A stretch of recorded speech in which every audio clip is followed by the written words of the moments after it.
ಒಂದು ಮಾತು ಹೇಳಿದ್ದಾರೆ, ಕಾಂಗ್ರೆಸ್ ನಾಯಕರ ಬಗ್ಗೆ ಮಾತನಾಡಬಾರ್ದು ಪ್ರತಾಪ್ ಸಿಂಹ ಒಂದು ಪದ ಕೂಡ ಬಳಸಿದ್ದಾರೆ. ನಾವು ಅದನ್ನು ಬಳಸೋಕೆ ಇಷ್ಟ ಇಲ್ಲ, ಆ ಪದ ಕೂಡ ಬಳಸಿದ್ದಾರೆ. ಕೊಚ್ಚೆ ಕಲ್ಲಾಕಕ್ಕೆ ನನಗೆ ಇಷ್ಟ ಇಲ್ಲ.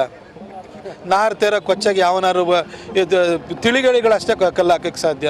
ನಾನೆಂತೂ ಆ ತಿಳಿಗೇಡಿ ಅಲ್ಲ, ಹಾಗಾಗಿ ನಾನು ಕೊಚ್ಚೆ ಕಲ್ಲಾಕಕ್ಕೆ ಹೋಗಲ್ಲ. ಸರ್, ಈಗ ಅಪ್ಪರಿಗಾಗಿ ಕ್ಷೇತ್ರ ತ್ಯಾಗ ಮಾಡಿದ್ದಾರೆ, ಹಾಗಾಗಿ ಅವ್ರು ಕ್ಷೇತ್ರ ಕೊಡಬೇಕು ಅನ್ನೋದು ಮಾನದಂಡನ ಅಂತೇಳಿ ಟಿಕೆಟ್ ಕೊಡಲಿಕ್ಕೆ. ಅದು ನಂಗೆ ಗೊತ್ತಿಲ್ಲ. ನಂಗೆ ನೋಡಿ, ನನ್ನ ಎದುರುಗಡೆ ನಾನು ಯಾರನ್ನು ಎದುರಾಳಿ ಅಂತ ನಾನು ನೋಡ್ತಿಲ್ಲ.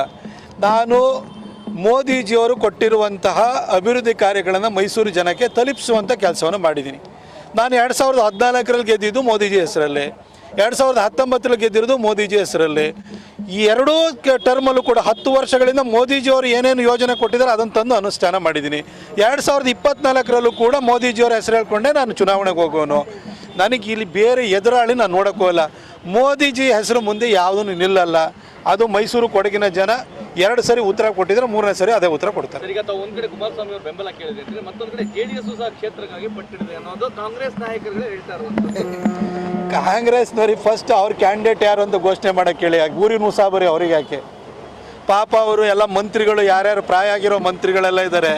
10 ಜನ ಮಂತ್ರಿಗಳನ್ನ ಇಳಿಸ್ತೀರಿ ಅಂತ ಮಂತ್ರಿಗಳೆಲ್ಲ ಚಳಿ ಜ್ವರ ಬಂದು ಕೂತ್ಕೊಂಡಿದ್ದಾರೆ. ಅವ್ರಿಗೆ ಕ್ಯಾಂಡಿಡೇಟ್ ಸಿಗ್ತಾ ಇಲ್ಲ. ಅವ್ರ ಪರಿಸ್ಥಿತಿ ನೋಡಿ, 136 ಸೀಟ್ ಗೆದ್ಬಿಟ್ಟಿದ್ದೀವಿ ಅಂತೇಳಿ ಹೇಳಿ ತಮಟೆ ಹೊಡಿತಾ ಇದ್ದಾರೆ. ಆದರೆ ಅವ್ರಿಗೆ ಕ್ಯಾಂಡಿಡೇಟ್ಸ್ ಇಲ್ಲ. ಅವ್ರು ಯಾರು ಕ್ಯಾಂಡಿಡೇಟ್ಸ್ ಹಂಗಾರೆ?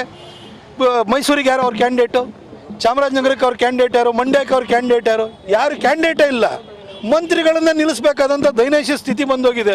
ಮಂತ್ರಿಗಳಿಗೆ ಪಾಪ ಅಲ್ಲಿ ನಿಂತ್ರೆ ಈ ಕಡೆ ಮಂತ್ರಿ ಸ್ಥಾನವನ್ನು ಕಳ್ಕೋಬೇಕು. ಚುನಾವಣೆಯಲ್ಲೂ ಕೂಡ ಮೋದಿಜಿಯವರ ಅಲೆನಲ್ಲಿ ಕೊಚ್ಚೋಗ್ತೀವಿ, ಅಲ್ಲೂ ಇಲ್ಲ ಇಲ್ಲೂ ಇಲ್ಲ ಅಂತ ಇಂಥ ಪರಿಸ್ಥಿತಿ ಬಂದೋಗುತ್ತೆ ಅಂತ ಅವರು ಕೂಡ ಆತಂಕದಲ್ಲಿದ್ದಾರೆ. ಫಸ್ಟು ಅವರ ಆತಂಕನ ನಿವಾರಣೆ ಮಾಡಿ ನಿಮ್ಮ ಕ್ಯಾಂಡಿಡೇಟ್ ಯಾರು ಅಂತ ಹೇಳಿ. BJP JDS ಮಧ್ಯದಲ್ಲಿ ಯಾವ ಗೊಂದಲ ಇಲ್ಲ. ಮೈಸೂರಿಗೆ ಎಲ್ಲರ ಬೆಂಬಲನೂ ಕೂಡ 2 ಟರ್ಮಲ್ಲೂ ಕೂಡ ನಾವು ಒಳ್ಳೆ ಕೆಲಸ ಮಾಡಿರೋದ್ರಿಂದ ಎಲ್ಲರ ಆಶೀರ್ವಾದ, ನಮ್ಮ BJP ಕಾರ್ಯಕರ್ತರ, ನಾಯಕರ ಎಲ್ಲರ ಆಶೀರ್ವಾದ ನನಗಿದೆ.